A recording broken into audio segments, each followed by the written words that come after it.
وہ جو لوگ ڈائٹنگ شروع کر، ڈائٹنگ کیا ہوا کرتی ہے، اس لیے وہ خواتین جو یہ کرتی ہیں اس کے باوجود ڈائٹنگ کریں، ان کے دماغ پہ اثر پڑتا ہے۔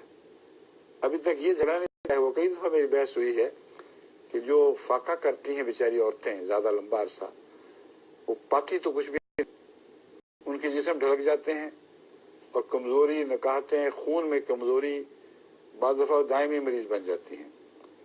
اور دوسرا بڑا نقصان یہ ہے کہ دماغ پہ اثر پڑتا ہے اور ان کی لاجک کی سینس ختم ہو جاتی ہے، ان سے بحث کرو تو الٹی پلٹی بحثیں کرتی ہیں۔ تو اس لیے یہ بھی بحث چل پڑی ہے کہ پہلے دماغ پہ اثر پڑتا ہے یا بعد میں دماغ پہ اثر پڑتا ہے، دونوں طرح جائز ہے۔ کوئی دماغ میں کمزوری ہو تو پھر ہی ڈائٹنگ کر سکتا ہے کوئی، اور اگر نہیں تھی پہلے تو ڈائٹنگ کے بعد ہو جاتی ہے۔ اس لیے احمدی خواتین کو سمجھنا چاہیے، غور کرنا چاہیے۔ یہ حکمت کی بات ہے کہ اگر آپ ہاتھ کھینچ کر کھانا کھائیں جب بھوک کبھی پوری میٹھی نہ ہو، تو جتنی آپ کی ضرورت تھی وہ آپ کو ملے گی اور ضرورت سے زیادہ چربی نہیں چڑھے گی۔ لیکن اپنی زندگی کو فعال رکھیں، یہ نہ ہو ڈائٹنگ کر کے بیٹھ کے نمازیں شروع ہو جائیں، کھڑے ہونا بھی تکلیف کا موجب ہو جائے۔ زندگی فعال رکھیں، روزمرہ کاموں میں حصہ لیں، اور اگر توفیق ملے سیر بھی کریں یا ہلکی ورزش کریں، اس میں بھی ولا تسرفوا کی تعلیم کو پیش نظر رکھیں۔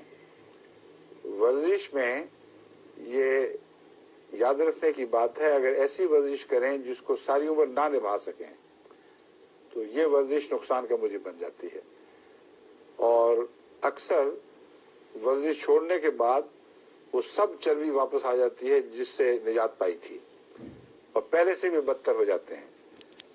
بس ورزش میں بھی اسراف نہیں کرنا، ہلکی رکھیں، اتنی جس کو آپ مینٹین کر سکیں، اس کو نبھا سکیں آخر تک، اور زندگی کی عادات ایکٹیو بنائیں۔ چستی کے ساتھ اٹھنا، چستی کے ساتھ پھرنا، اور ڈھیلا ڈھالا مصیبت سے اٹھنا جو ہے اس کی عادت نہ ڈالیں۔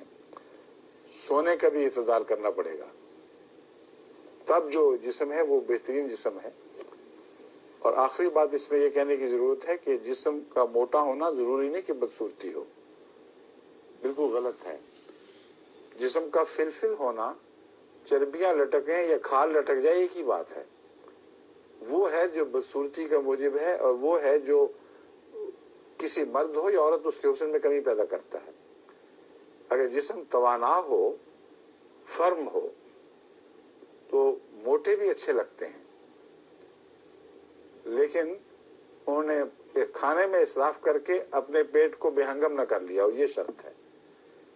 اس لیے وہ لوگ جن کو انفیریورٹی کمپلیکس نہ ہو، وہ موٹاپے میں بھی بہت خوش بھی رہتے ہیں اور اچھے بھی لگتے ہیں، اور ان کو ہمیشہ اعتماد رہتا ہے کہ ہم باعث کشش ہیں۔ جو چیز مارتی ہے وہ انفیریورٹی کمپلیکس ہے، یہ احساس کمتری کہ ہم ذرا سے موٹے ہو گئے، اب کیسے لگیں گے۔ ہر وقت جو لوگوں کو دکھانے کے لیے بنتے ہیں ان کی کوئی بات بھی صحیح نہیں رہتی، ہر کل ٹیڑھی ہو جاتی ہے۔ اس لیے خذوا زینتکم کا تعلق خدا نے مسجد سے باندھ دیا، اور اسراف کا تعلق بھی مسجد سے باندھ دیا۔ مراد یہ ہے کہ اگر تم اللہ کی نظر میں ٹھیک رہنے کو اپنا مدعا بنا لو تو پھر دنیا کی کچھ پرواہ نہ کرنا۔